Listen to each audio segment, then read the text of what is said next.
You are listening to the Horse Radio Network, part of the Equine Network family. This is episode 789 of the Dressage Radio Show on the Horse Radio Network, brought to you by Kentucky Performance Products. The Dressage Radio Show is the official podcast of the United States Dressage Federation. On today's show, we sit down with newly minted FEI 3-star judge, Susanne Hamilton, to talk about her journey to the FEI system and what it truly takes to reach this prestigious level in judging. Next, we talk with Aoife Leggett about her work in high-performance coaching and breathwork. Aoife breaks down how riders can manage pressure, regulate their nervous system, and improve performance in and out of the show ring. Welcome to the Dressage Radio Show.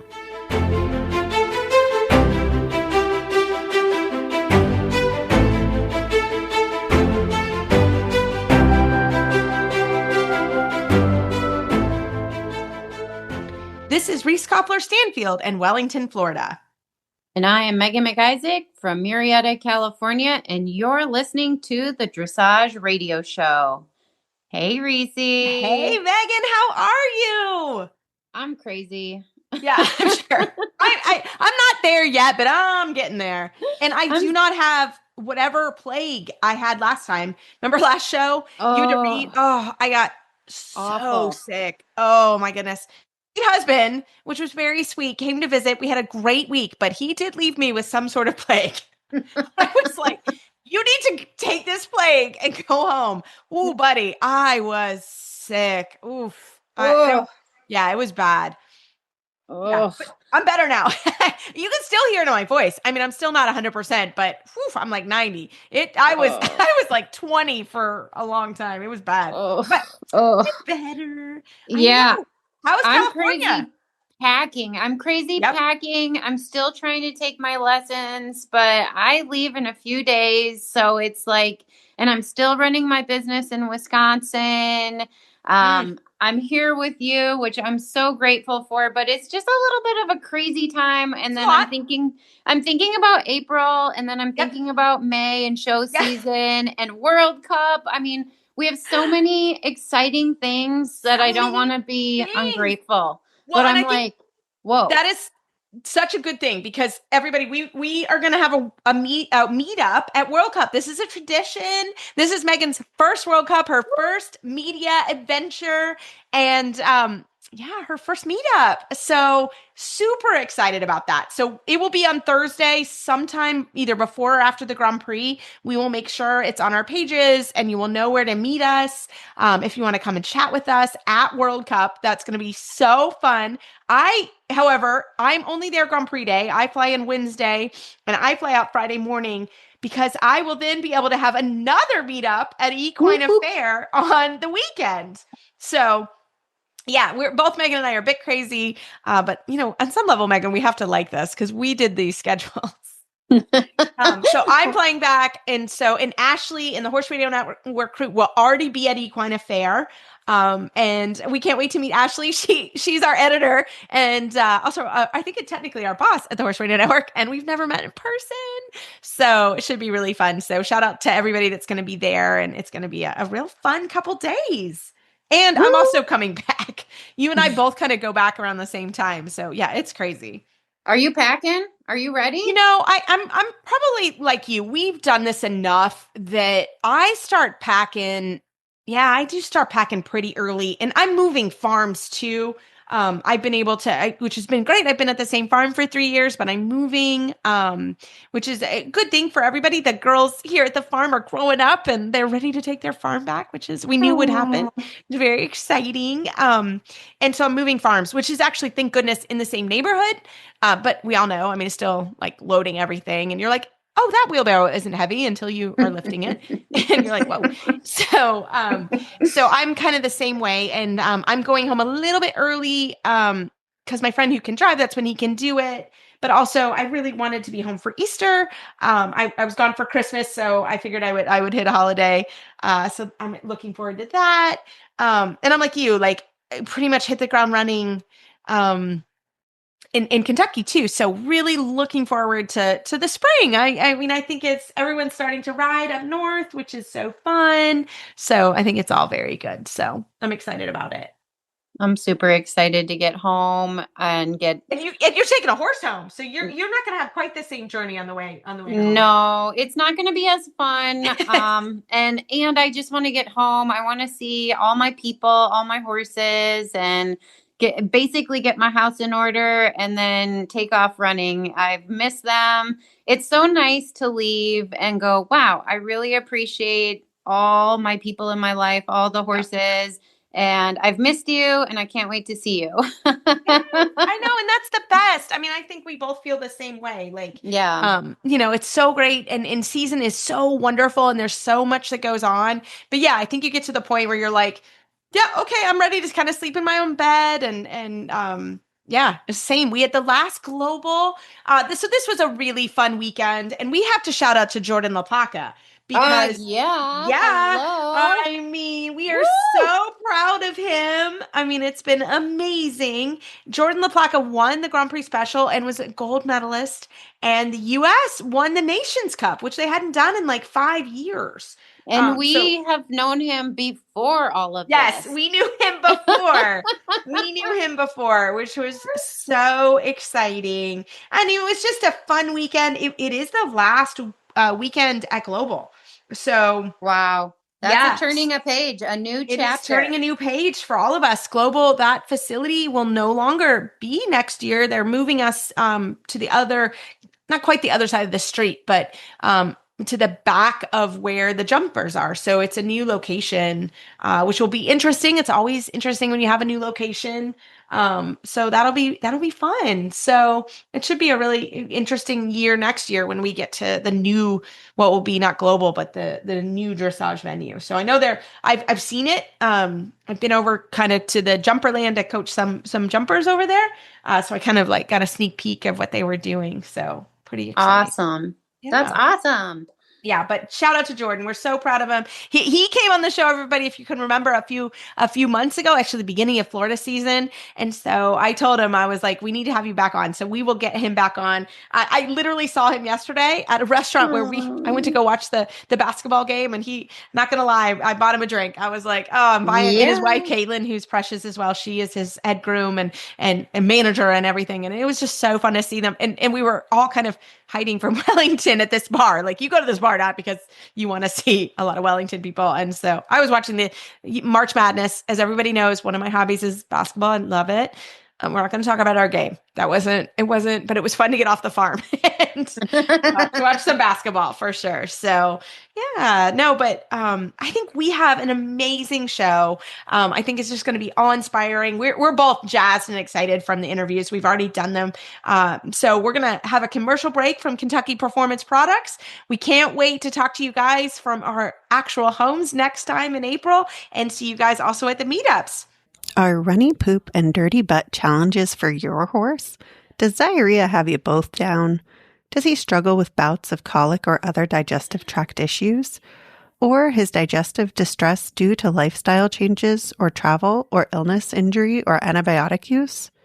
Probiotic Wise is your supplement of choice when a balanced hindgut is your goal.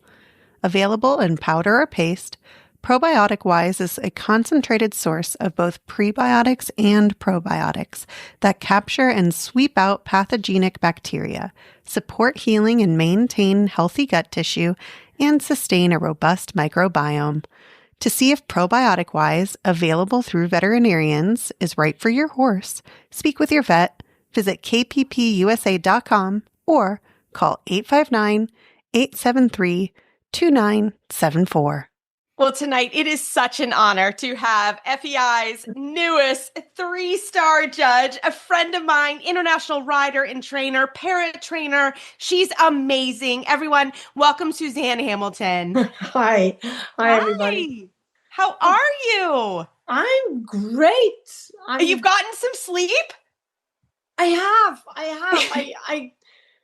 I've been really, really sick. And so now that I'm coming out of the sick hole, I'm feeling like amazing. So good to be alive. I love it. Well, you're sick probably from all the stress, but also traveling to Italy for your 3-star. I probably got sick probably caught that 3 days before when I was at this CODA event that, I was riding in. And there was lots and lots of people because like exactly 3 days later, I'm on the plane getting sick on my way to Italy with the influenza B. Just not a lot of fun. No. So 6 days of fevers and chills. And then you come out on the other end and going, oh my God, I made it. It's crazy. It's crazy. So tell us, you've been on this judging path for years. So kind of explain to everybody a little bit about the path that you've taken and why it's no joke to get a 3-star. It's no joke. So kind of explain to everybody the pattern.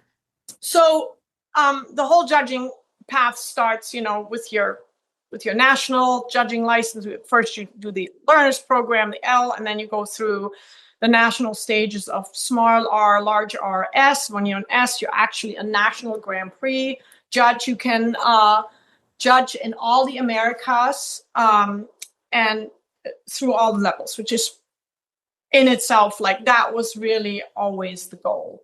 Yes. And somehow there's some AAA personalities that just need more and they just can't stop learning and educating themselves. I went together with my friend Cindy Rose Wiley, who's also passed the 3-star. We're right now currently the only 2 3-stars in the US. Dressage awesome. judges. Yeah. Awesome. So, the stars, they're now levels, but it's kind of easier to explain with stars. Stars go from 1 to 5, 1 being small tour, 2 being medium tour. 3-star is the first level of judging international Grand Prix. And then you have the 4 stars, which is really the next step that gets you kind of everywhere. And then, of course, 5-star is the handful of people in this world that have judged or will judge the Olympics. So that is like, those are the gods of judging. And we all aspire to be them.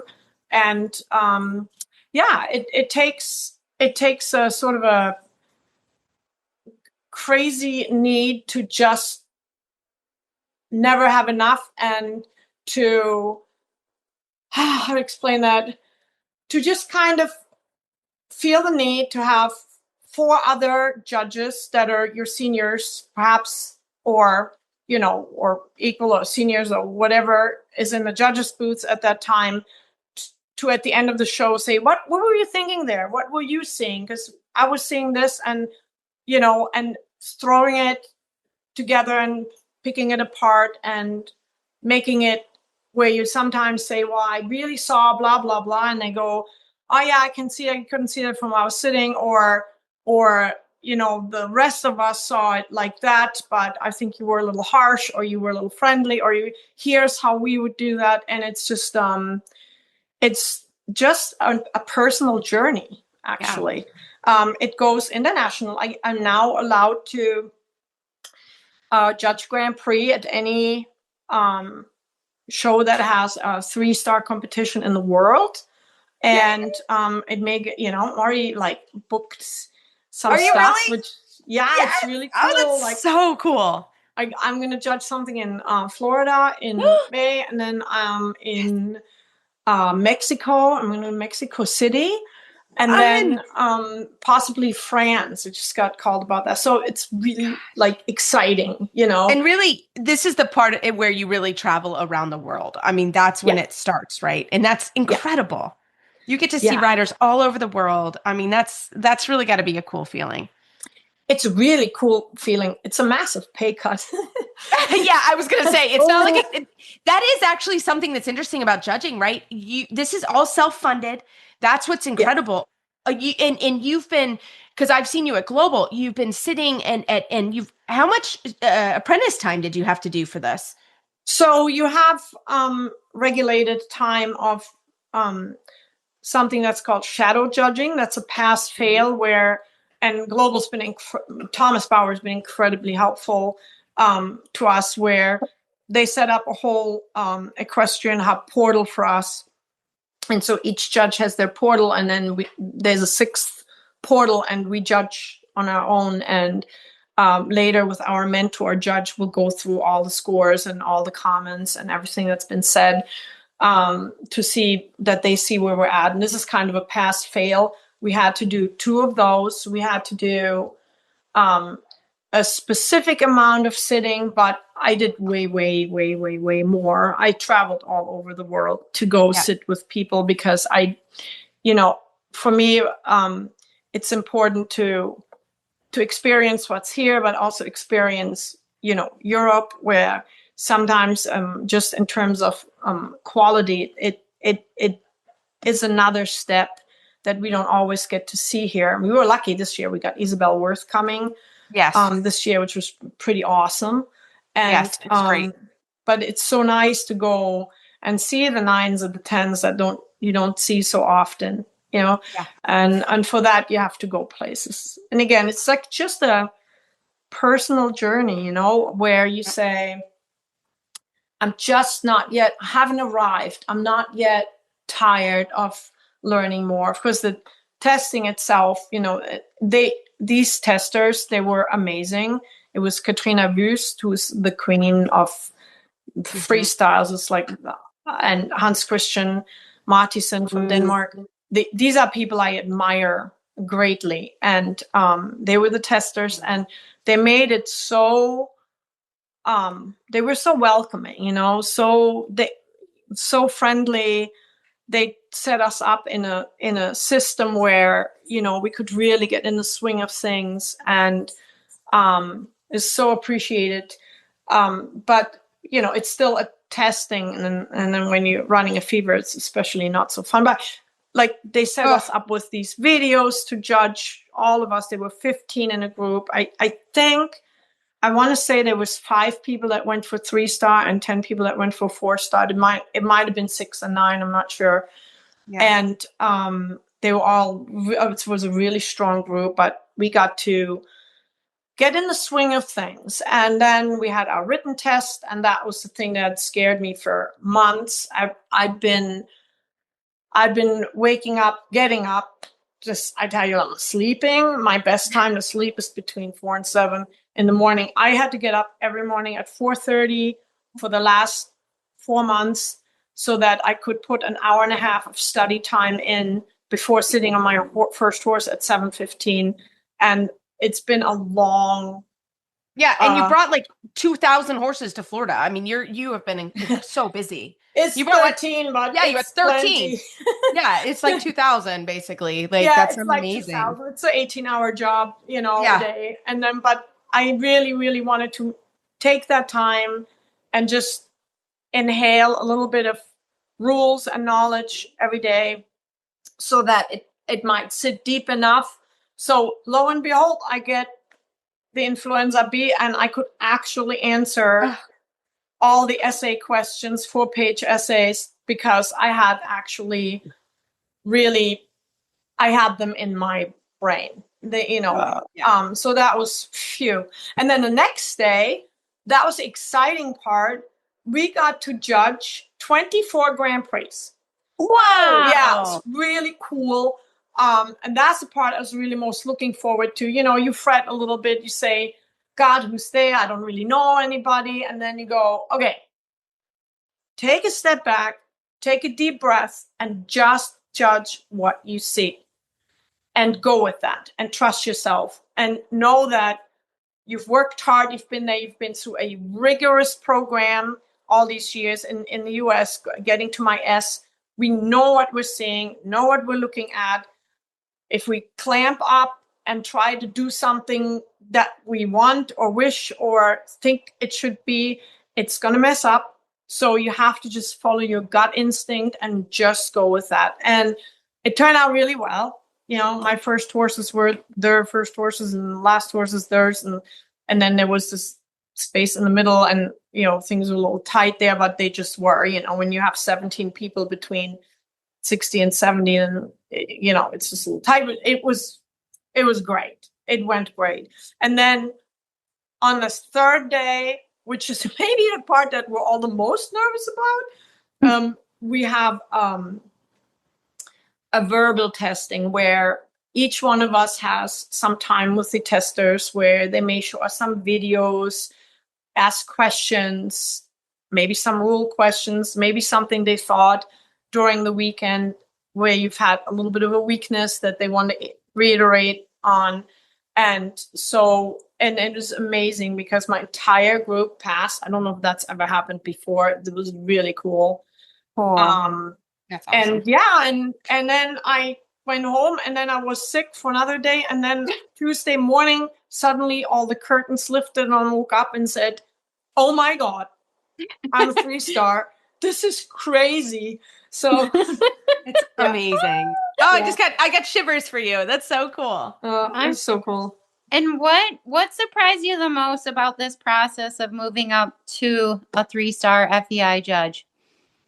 So I don't know if I say surprise, but I am really enjoying the camaraderie between everybody who is doing this thing has got to be AAA personality. Okay. Yes. They all. You'd have to be. Are. Yeah. They're all like, we're sitting at dinner and all we're discussing is numbers and what we saw. And it's just like, oh my God.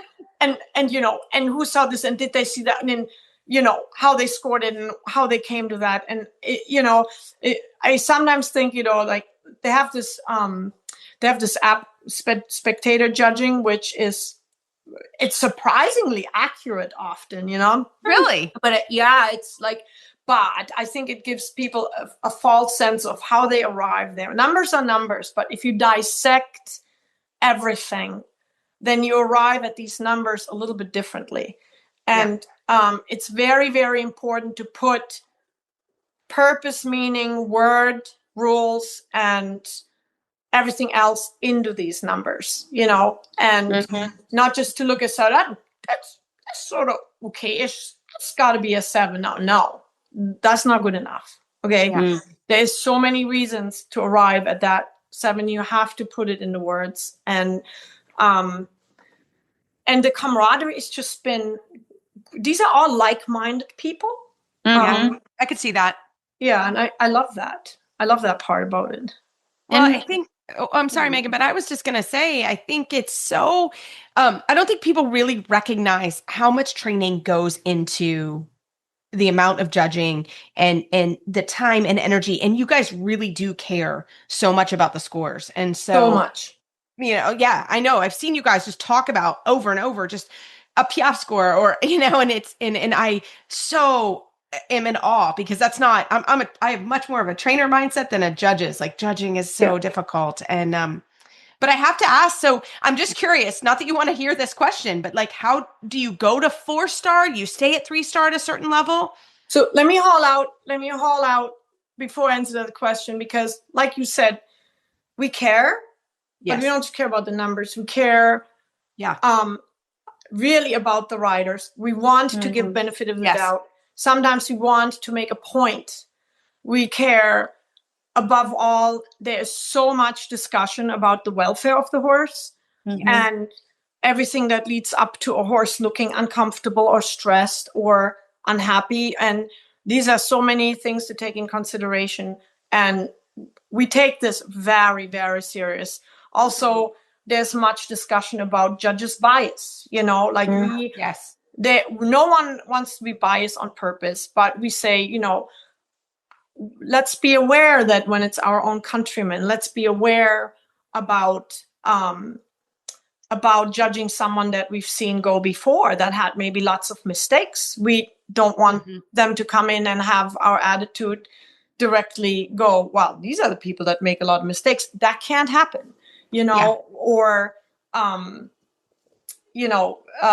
someone that's a big name, let's not give big numbers because someone comes in with a big name. Really look objectively and stick to that, really, really stick to that. And no one wants to be biased, but we all have Hans Christian's very big on, he's written a lot of articles about it. And it's so good to become aware of the possibilities and how to handle yourself that doesn't actually happen. as to 4-star, I think that everybody that's a 3-star needs to eventually go for 4-star, because they have actual rules about it now. You can only be a 3-star for so long without actually then not having your jobs really I don't know if count towards it. I'm not 100% sure how to word that. It's something to do with, like, they want you to, after 3-4 years of being a 3-star, your invitations are going to go down a little bit to places. Got it. They want you to move up. People want to be in a safe place. We have, I want to say, maybe 5 or 6 4-stars in this country and 2 5-stars. That's about right. Yeah. Our queen, Janet Hoy and Mike Osinski, they are the U.S. gods. And we have some very good 4-stars. I think that would be the goal eventually.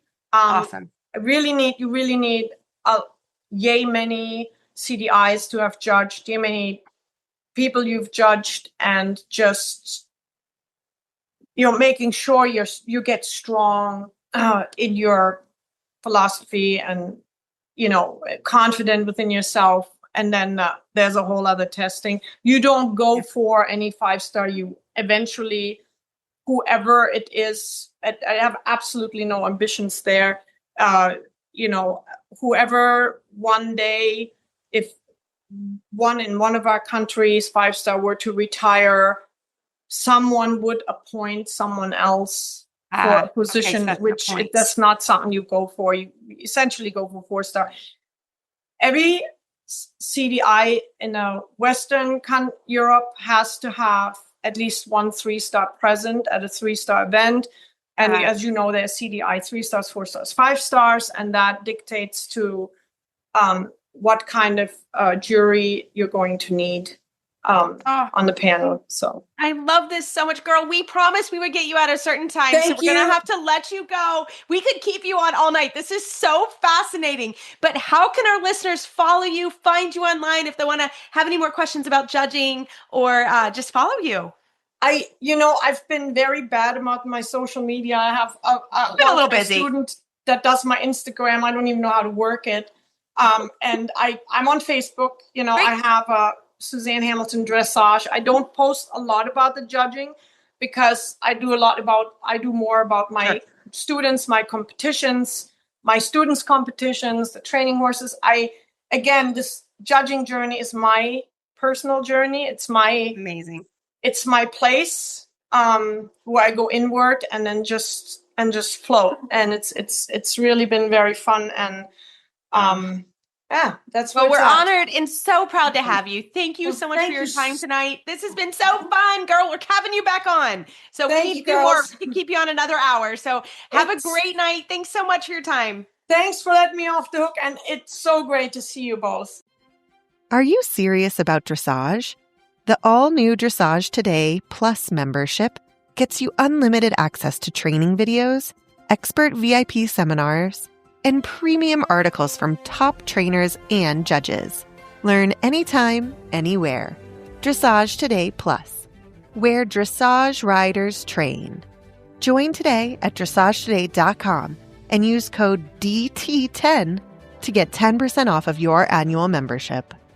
Well, tonight we have such an honor to have from Ireland, Aoife Leggett. She is a breathwork coach, a master in breathwork coach, an accredited life coach, high performance coach. She's got to tell you all her accreditations because they are amazing. Aoife, welcome to the show. Thank you so much. Thank you for having me. Yeah, I want you to tell us more about your education because it's incredible. I'm like reading it. I'm like, oh my God, she is so cool. So tell us more about yourself. Yeah, thank you. Yeah, so I suppose it took me a while to get here. I think I was stabbing around in the dark for a while, looking at, what I want to do and, exactly where my kind of purpose and sweet spot was. So I came from working in the horses full time, more in the kind of eventing and show jumping space. And I kind of got to the point there where I sort of was like, this isn't really for me anymore. I've learned so much, but there's no more growth left here. And I don't see myself in this role down the road. So I kind of moved to a more corporate job. And then I had that same kind of feeling like something's missing, something's not aligned here. So that was when I actually myself reached out to a coach that a friend of mine recommended, and had a few sessions with her.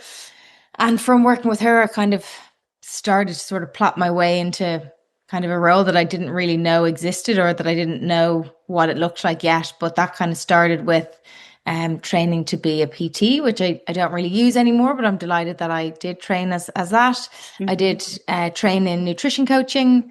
And then my kind of main one was then life coaching, studying sport and performance psychology, and then the breath work, which are kind of the three main ones that I rely on now with the clients that I work with. So the breath work coaching, I just finished up my 5th level. So I'm a master breathwork teacher last year, which has been an amazing journey, I suppose, of self kind of discovery and learning to use the tools myself and then pass them on to the people that I work with, which is mostly riders, which anytime I meet any skeptics, I'm like, have you ever ridden a horse that's holding their breath? And I'm like, they're like, yes. And I'm like, and what do you want them to do? They're like, exhale and relax. I'm like, yes, that's what we're going to do for you as well. Oh, I love this.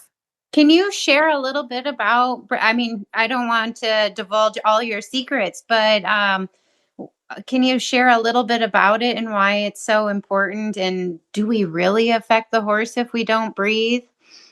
Yeah, definitely. I'll share. Yeah.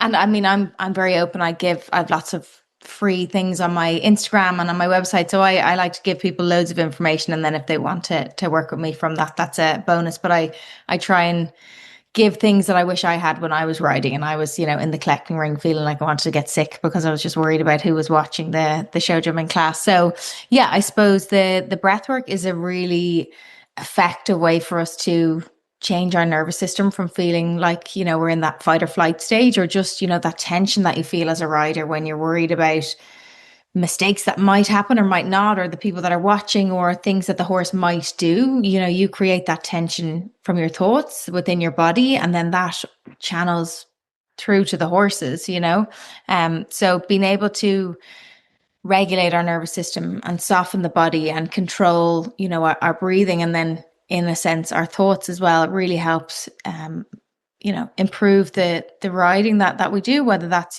trying to be a bit softer, a bit more in that flow state, or just be less tense around the horses in general. If you're riding a young horse, obviously you want to be,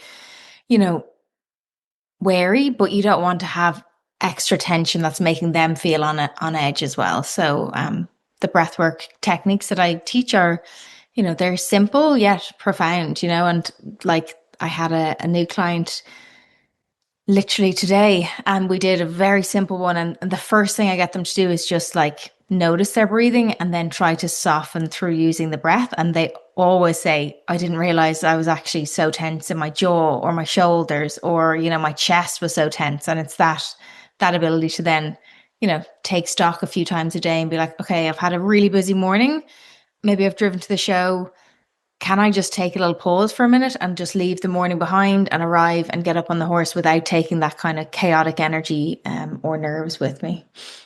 Yeah, I think Megan and I both do a lot of coaching. And I think that this is something, I can even feel myself holding my breath watching them, like, but, you're like, oh my gosh. But I think even like you said, just, are you actually breathing? So many people, and I'm there, hold their breath, or they breathe shallowly. And I didn't realize also what a big difference it means when you aren't doing that. So I think that's pretty cool to have some strategies on how to handle that.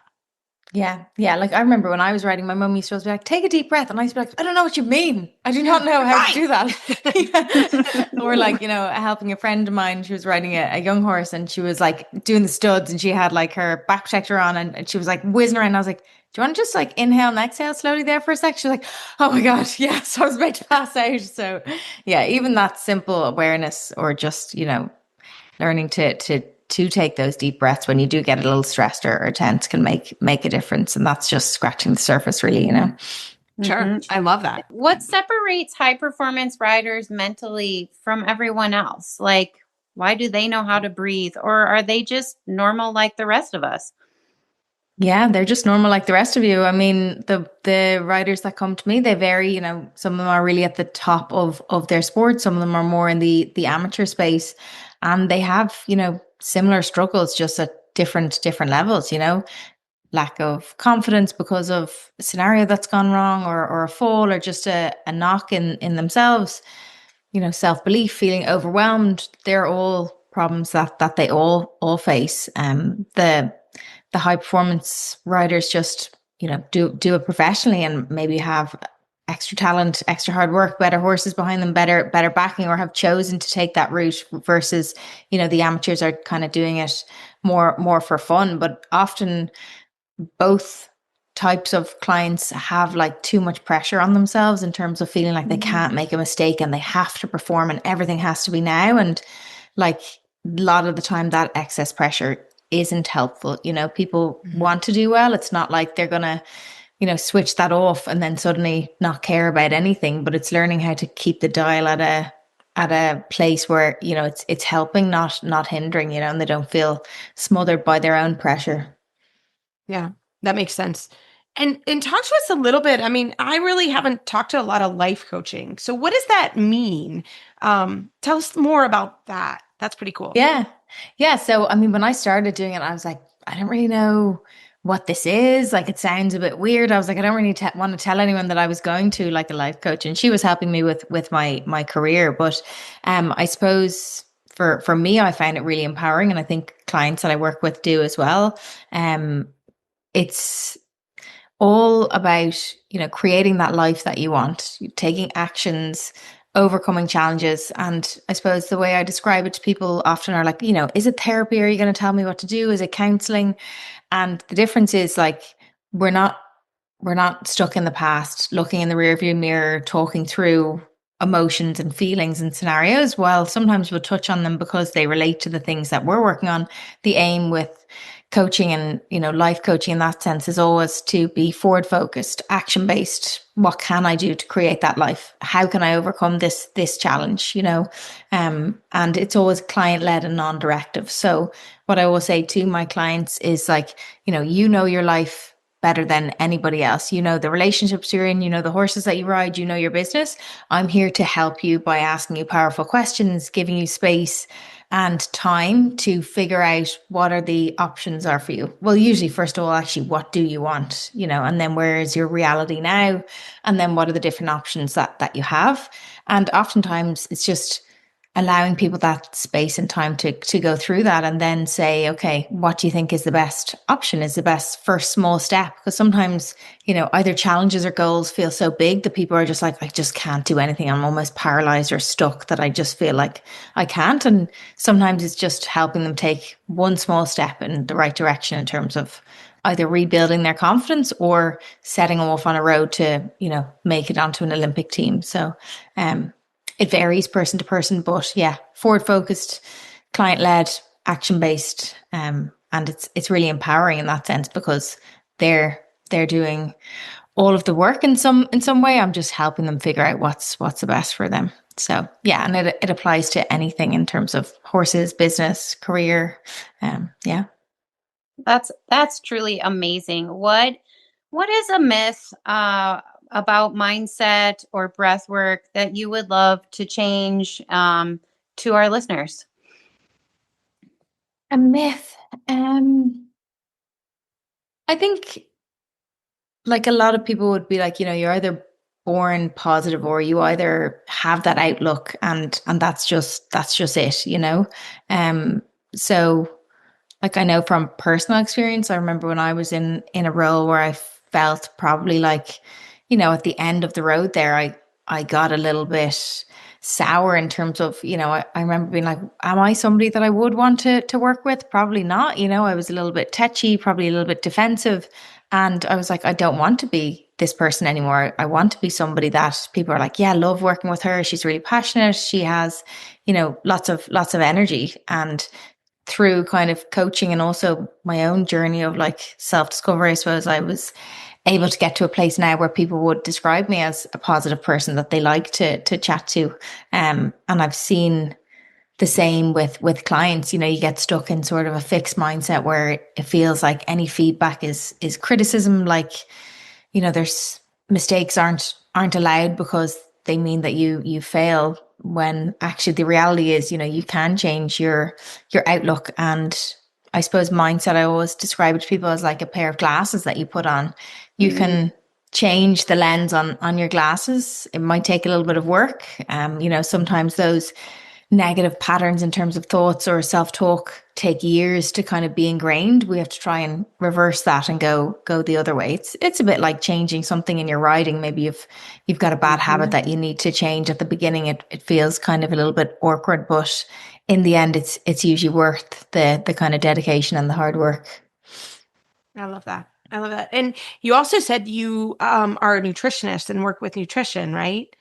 So I'm a performance nutritionist, a nutritional advisor. So that would be, so that's kind of something that I did at the start. And what I do now is when I work with people in terms of a coaching program, I work with people for like a minimum of 3 months, usually longer. And that's kind of part of the package if they want to have a session where they talk about their nutrition, and I can send them some information that is helpful. But, you know, like I said, was an event rider. And I know that feeling of feeling sick from the morning because you're nervous all day. And then suddenly you gallop across a field, you know, at maybe 4 p.m. in the day, you go to take a pull and you're like, oh my God, my body is empty. Like my nervous system has been bubbling over since 8 a.m. this morning and I haven't been able to eat any food. So, you know, that can be the case whether you are an event rider, a show jumper, or you ride dressage. So I suppose, again, it's about helping people figure out what's a system that works for me. Like, how do I get some fuel in my body that doesn't make me feel sick, but allows me to have that kind of energy on those days? And then on days that, you know, I'm not riding at a show, how do I make sure that I give myself the same respect that I give my horses in terms of making sure that they are fed and watered in a way that allows them to perform well. So that's kind of what I do with the clients as well. I'd give them a little bit of insight on that and let them go away and figure out the best plan for themselves.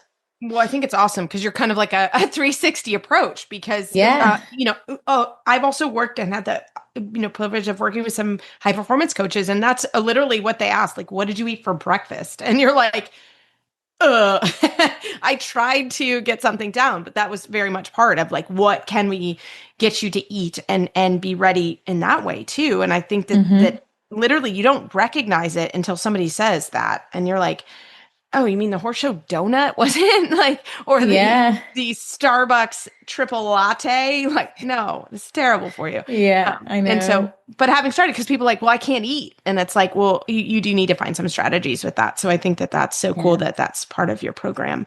So tell us a little bit more about your program, because I'm like raising my hand. I'm like, this sounds amazing. So tell us more, like what are all, you know, tell us more the whole comprehensive system. Yeah. So as you said, it's kind of like a 360 approach. That's why I called my coaching business is called 360 Coaching.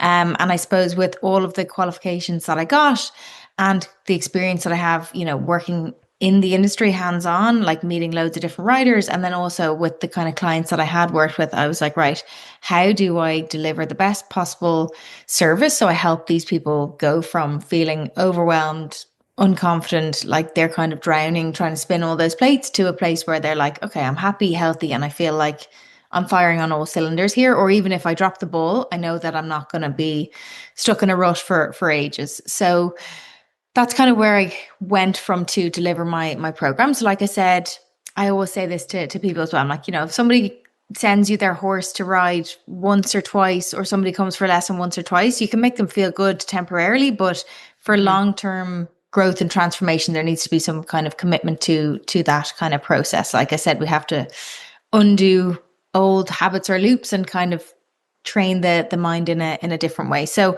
most people will come to me for at least 6 months, and then lots of people after that will stay on with less kind of support.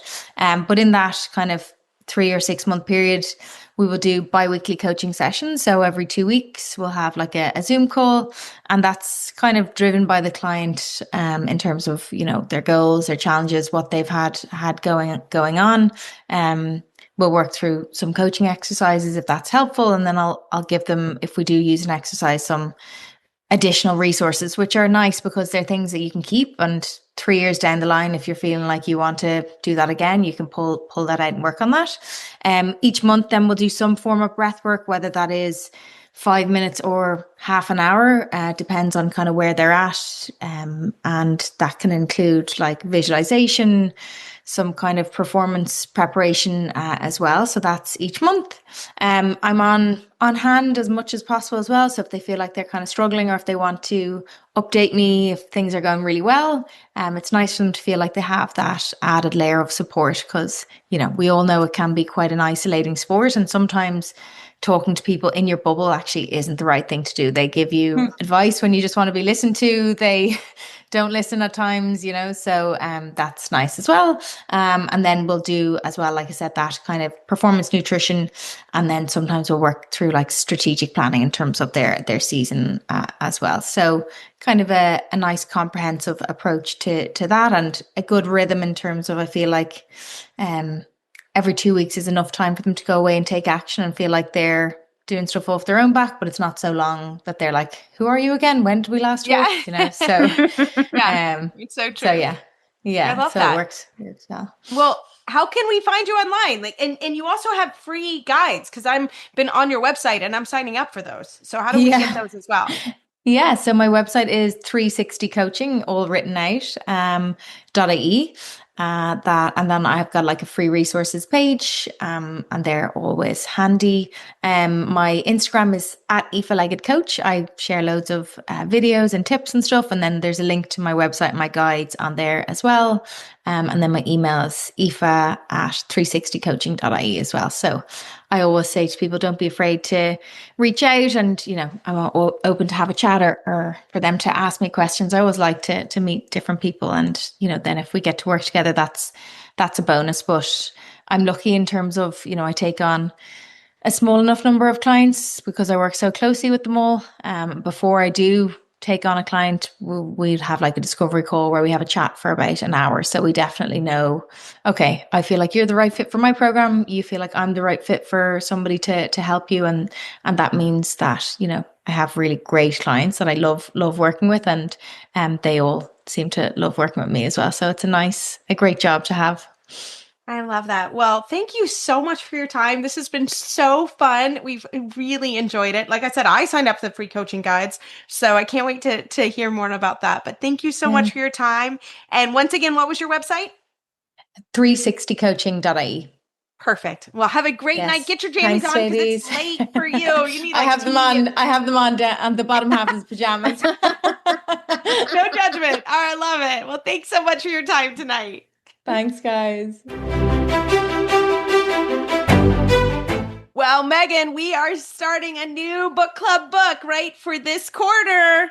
I'm pretty pumped. It's called Her Mama by Diana DuPont. I'm excited. I have no idea what it's about. As soon as I get home, I got to crack it open. Me too. You and I are in the same boat. Like, I'm excited. So I hope everybody's been enjoying the book club, and we're gonna keep the party rolling. So I love it. If you're not subscribed yet, do that now. Just search Dressage Radio Show on your favorite podcast player. You can join the fun and supportive community at Horse Radio Network Auditors on Patreon. You'll get behind-the-scenes insights, special offers, and opportunities to participate in Horse Radio Network podcast. Go to patreon.com/Horse Radio Network. The Dressage Radio Show Facebook page is the Dressage Radio Show. My website, which is newly redone, please go take a look at it. Thank you, Zella, is maplecrestfarmky.com. And my email is reese@horseradionetwork.com. And my website is lindenhoff.com. And my email is lindenhoffllc@gmail.com. We'd like to thank our friends and show sponsors, Kentucky Performance Products. Keep on kicking on until the next show. Talk to you soon. And don't forget to look for Megan and I at the World Cup. We will be doing a meetup, and also at Equine Affair. I'm going to be there with Ashley from Horse Radio Network. We can't wait to see you guys.